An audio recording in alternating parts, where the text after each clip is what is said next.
तो भैया लोग किसका ले लेंगे? एजेंट पैसे देते हैं, इसके बाद कैसे फिर छोड़ते हैं। एजेंट की सेटिंग रहती है ना, वो पहले पकड़ते बाद में पैसे लेके छोड़ते फिर। ओके। तो इसमें ले लो मेरे एक। तो आपके सामने किसी को शूट वगैरह किया था आपने ऐसा कुछ? सर शूट तो किया है, एक नेपाली को शूट किया हुआ मेरे सामने। अच्छा, क्या बोल के मतलब जैसे? सर स्पेनिश बोलते हैं। हाँ, अच्छा, वो लैंग्वेज समझ में नहीं बिल्कुल नहीं, सिर्फ 2 वर्ड आते हैं, वो बोल नहीं सकता। आता। अच्छा, ओके, ठीक है। ओके। वो इंग्लिश में बोलते हैं वो भी? नहीं, वो जो 2 वर्ड जो आप बता रहे हैं वो भी इंग्लिश में बोलते हैं? स्पेनिश में बोलते हैं, लेकिन इतने दिन रहने के बाद समझ में आ गया था क्या बोलते हैं। क्योंकि दिन में आके शुरुआत ही उससे होती थी, गाली देते थे? बस वही। अच्छा, ओके। उसके बाद मारना चालू करते थे, जिसके पैसे नहीं आते थे उसको मारते थे, टॉर्चर करते थे, घर वालों से पैसे मंगाओ। अच्छा, घर तो वालों जिसके को- आ गए उसको फिर नहीं? तो फिर उसको ऐसा रहता कि 7-7 क्रीम करके निकालते थे आगे पनास्को के लिए। पनास्को से फिर वहाँ से फिर पूछा जाता है कि पेमेंट किसकी कन्वर्ट नहीं हुई है।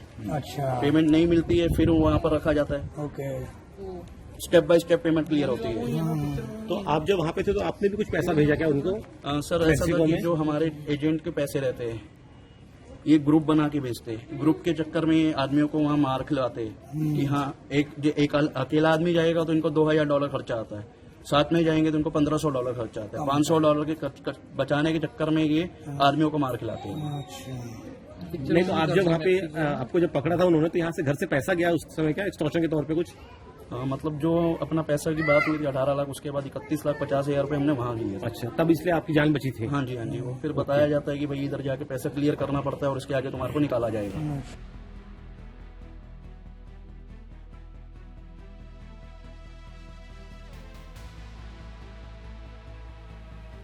अमेरिका के बॉर्डर पेट्रोल एजेंसी के चीफ माइकल बैंक ने जैसे ही अपने एक्स हैंडल पर एक वीडियो साझा किया, भारत में इस पर बवाल मच गया। इस वीडियो में कई भारतीय अप्रवासी बेड़ियों में जकड़े हुए चलते नजर आए, जबकि कुछ के हाथों में हथकड़ियां भी थी। इस वीडियो के सामने आने के बाद अमेरिका में अवैध रूप से रह रहे भारतीयों के जबरन निर्वासन को लेकर बहस छिड़ गई। दरअसल अमेरिका ने हाल ही में 104 भारतीय अप्रवासियों को जबरन निर्वासित कर C-17 मिलिट्री प्लेन के जरिए पंजाब के अमृतसर भेजा। इन लौटे अप्रवासियों में से एक गुरदासपुर निवासी जसपाल ने इस बात की पुष्टि की कि अमेरिका ने उन्हें वापस भेजने से पहले उनके हाथ पैर बांध दिए थे। अमेरिका की ट्रंप सरकार ने हाल ही में 104 भारतीयों को देश से डिपोर्ट कर भारत भेज दिया, जिनमें महाराष्ट्र के नागपुर के रहने वाले 34 साल के हरप्रीत सिंह भी शामिल हैं। लेकिन उनकी ये वापसी एक आम मामला नहीं, बल्कि धोखाधड़ी, संघर्ष और खौफनाक अनुभवों से भरी एक त्रासदी है। भारत लौटने के बाद हरप्रीत सिंह ने कैमरे पर क्या कुछ कहा, एक बार आप इनकी बात सुनिए। मैं यहाँ से अपना कनाडा का वीज़ा लेके गया था, तो मुझे न्यू दिल्ली से 5 तारीख को 5 दिसंबर को मैं चला था। वहाँ से मुझे चढ़ने नहीं दिया, अबू धाबी से वापस किया गया। मेरी कनेक्टिंग फ़्लाइट थी, अबू धाबी से मैं वापस आ गया था 6 तारीख को। उसके बाद मैं 8 दिन दिल्ली में रहा हूँ। फिर उसके बाद मुझे अपना इजिप्ट कैरो की फ़्लाइट दी गई है 18 दिसंबर को। वहाँ से मैं इजिप्ट गया था। इजिप्ट से मुझे मॉन्ट्रियल की फ़्लाइट दी गई थी बाया स्पेन। स्पेन पे मुझे उतार लिया गया था। जो मेरा लगेज है वो मॉन्ट्रियल में जा चुका है। वहाँ से फिर मुझे 4 दिन तक के एयरपोर्ट में, उसके बाद मुझे अपना ग्वाटामाला भेजा गया है। ग्वाटामाला से मुझे अपना नकारागुआ पीछे भेजा गया है। नकारागुआ भेजा गया। नकारागुआ से फिर मुझे एंट्री मिली है उनके देश की $160 में। वहाँ से फिर मुझे हॉन्डुरस लाया गया। हॉन्डुरस से मुझे ग्वाटामाला लाया गया। फिर ग्वाटामाला से ऐसे करते हुए हम मैक्सिको से हार्मासिलो से अपना पनास्को से मैक्सिकली, और मैक्सिकली से अपना टकाटे बॉर्डर। हमको ये बताइए कब आप गए थे वहाँ पे, कितना पैसा आपका खर्च हुआ, कैसे ऐसे की व्यवस्था की आपने? मेरा पैसा 49,50,000 खर्च हुआ है।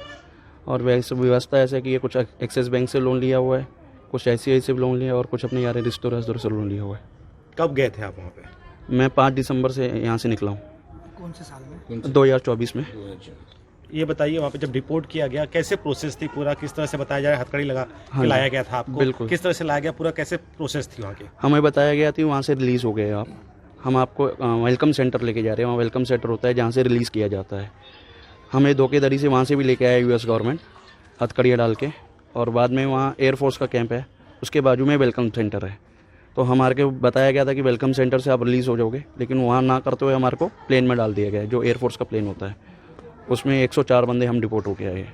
हाथों में हथकड़ियाँ थी उस दौरान? हाथों में, पैरों में, अपना यहाँ पर जो चैन होती है कमर में, सब जगह थी। ये बताइए किस लिए आप वहाँ पे गए थे और जो पैसे लिया था आप क्या महसूस कर रहे हैं आप? मैं सर कनाडा के वीज़े के थ्रू गया था, लेकिन एजेंट की लापरवाही या बोल दीजिए या उसकी बेवकूफ़ी के कारण मुझे ये रास्ते से जाना पड़ा। और मेरा जो बिज़नेस यहाँ कम था, मतलब यहाँ गाड़ी वालों का बिज़नेस नहीं हो रहा है, तो हम पैसे कमाने के लिए वहाँ गए थे। यूएस नहीं जाना चाहता था, लेकिन कनाडा जाना चाहता, जो मेरा वीज़ा था। फिर वहाँ से मुझे यहाँ भेजा गया। आप 2 महीने वहाँ पे थे, 2 महीने आपने क्या क्या किया? 2 महीने में तो कुछ नहीं सर, ज़्यादातर तो इंडिया में और वो कैरो में रहे। बाद में माफिया ने पकड़ लिया था हमारे को गन पॉइंट पे। 10 दिन माफिया के पास रहे हम, हरमासिलो में।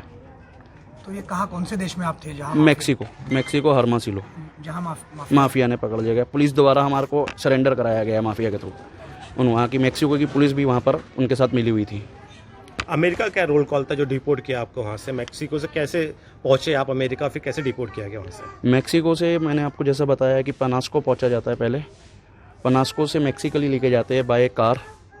बंद कार होती है, पिके होती है, उनमें से लेके जाया जाता है। वहाँ से फिर वो मैक्सिकली से उनका जो बॉर्डर रहता है, वो उनके बाजू से एक जगह है, खाली जगह, पहाड़ है। वो पहाड़ क्रॉस करना पड़ता है 3 घंटा। फिर वो मैक्सिकली आगे जाके कार अपने को फिर बिठा लेती है। वहाँ से टकैत के लिए अपन जाते हैं, जो 4.5 घंटे अपने को वॉक करना पड़ता है, पहाड़ चढ़ने पड़ते हैं। फिर उसके बाद वो अपने को एक 0 लाइन आती है जहाँ पर मतलब कांटेदार तार होती है, वहाँ से पार करा के वो चले जाते हैं। उसके बाद 16 घंटे अपने को पैदल चलना पड़ता है, नीचे उतरना पड़ता है पहाड़। उसके बाद अमेरिकन पुलिस आके गिरफ्तार करती है। क्या आप लोगों को संदेश देंगे कि वो करना चाहिए, नहीं करना चाहिए, और अब आपका भविष्य क्या लगता है, आप क्या करेंगे यहाँ पे आके? सर भविष्य का तो अभी सोचा नहीं, क्योंकि आज ही आए हैं। लेकिन ये है कि सबको यही बोलेंगे भैया एजेंट के थ्रू मत जाइए, अपना आप देखिए, क्योंकि एजेंट बहुत झूठ बोलते हैं। बोलते कुछ है, होता कुछ है। लीगली जाओ, वीज़ा लगा के जाइए। वीज़ा भी एक बार आप खुद जाके एक बार कंफर्म फिर से कीजिए। वैसे वीज़ा होने के बाद क्यों रिपोर्ट मतलब क्यों नहीं भेजा जाता है, ये तो किसी को अभी तक नहीं मालूम, क्योंकि अभी तो ने मुझे भी नहीं बताया गया है कि तुम क्यों वापस आए हो। तो ये रीज़न आज अभी भी मेरे लिए हाइड है। आगे ये है कि भैया ये रास्ते से नहीं जाना चाहिए, इससे भी गंदे रास्ते हैं, लेकिन वहाँ से भी मत जाइए, क्योंकि काफ़ी जाने जाती है, शूट किया जाता है, अपना माफिया मारता है, सब कुछ किया जाता है। तो ये रास्ते से बिल्कुल नहीं जाना चाहिए। कितना लोन था? एक्सिस बैंक आपने लोन लिया था, कितना लोन था वो? 25 लाख रुपए का लोन है। हरप्रीत सिंह का कहना है कि अगर एजेंट ने सही जानकारी दी होती तो वो आज कनाडा में होते, न कि इस तरह अपमानजनक तरीके से भारत वापस भेजे जाते। माफियाओं के चुंगल में फंसने से लेकर पुलिस की गिरफ्तारी और डिपोर्टेशन तक का सफर उनके लिए किसी बुरी सपने से कम नहीं था। इस मामले पर सुखविंदर सिंह, जो कि प्रधान गुरुद्वारा हैं, उन्होंने क्या कुछ कहा, एक बार आप उनकी बात सुनिए। सबसे ज़्यादा गुजराती है उसमें, पंजाबी है, राजस्थानी है, हरियाणा वाले हैं ज़्यादातर, और देखा जाए तो केरला वाले, ये सब जो लोग हैं ये सब बाहर यहाँ से निकल रहे हैं। बेरोजगारी की वजह मेन मुद्दा ये है, काम यहाँ है नहीं, पैसे की लालच में, पैसे कमाने की लालच में, अच्छा जीवन जीने की लालच में ये सब जाते हैं वहाँ। आप प्रधान जी है, क्या बच्चों को जो नए लोग हैं, युवा है, उनको क्या संदेश देंगे? देखिए 50 लाख रुपए लगा के हम यहाँ कोई बिजनेस कर सकते हैं, लेकिन कुछ नीतियाँ ऐसी है जो जिनकी वजह से ये मजबूर हो जाते हैं जाने के लिए। यहाँ भविष्य जो है सेकुलर नहीं है, इस चक्कर में लोग चले जाते हैं कि नीतियाँ कभी कम ज़्यादा होती है। यहाँ पढ़ाई तो बहुत है, ऐसी पढ़ाई किसी विश्व में नहीं है जहाँ जो इंडिया के अंदर है, लेकिन यहाँ प्रैक्टिकली नहीं है। मेन प्रॉब्लम यह है, यहाँ किताबी पढ़ाई कराई जाती है जो दुनिया में शायद नहीं है जितनी अच्छी पढ़ाई हिंदुस्तान की है, लेकिन ये एक प्रॉब्लम है कि यहाँ प्रैक्टिकल नहीं कराया जाता। प्रैक्टिकली कोई वो काम कराया जाए, स्किल जिसको डेवलपमेंट कहते हैं, वो किया जाए तो शायद अपने बच्चों को बाहर जाने की ज़रूरत ना पड़े और ये जीवन अपना खतरे में डालने की ज़रूरत ना पड़े। गवर्नमेंट को, मैं सरकार से भी ये निवेदन करूँगा हाथ जोड़ के कि ज़्यादा से ज़्यादा बच्चों को स्किल डेवलपमेंट दे, पढ़ाई के साथ साथ ये भी कोर्स चलने चाहिए, ताकि स्कूल और कॉलेजों से निकलने के बाद वो सीधा अपने काम पे लगे, कोई फैक्ट्री की जॉब में लगे, जो इनको स्किल करना है उसी सेक्टर में उनको नौकरी मिले।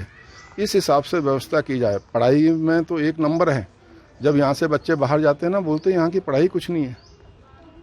जो वहाँ जाके पढ़ते हैं तो बोलते हैं यहाँ इंडिया जैसी तो पढ़ाई नहीं है, लेकिन तकलीफ़ ये है वहाँ प्रैक्टिकल कराते हैं, यहाँ प्रैक्टिकल नहीं कराते।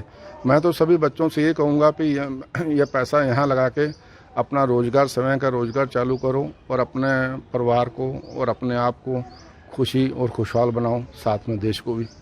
आपका नाम और आपकी पोस्ट? मेरा नाम सुखविंदर सिंह है। मैं बाबा बुड्ढा जी नगर का मुख्य सेवादार हूँ, प्रधान हूँ यहाँ का। इसी के नाते मैं सबसे प्रार्थना करता हूँ कि अपने बच्चों को अगर भेजना ही है तो लीगल तरीके से भेजिए।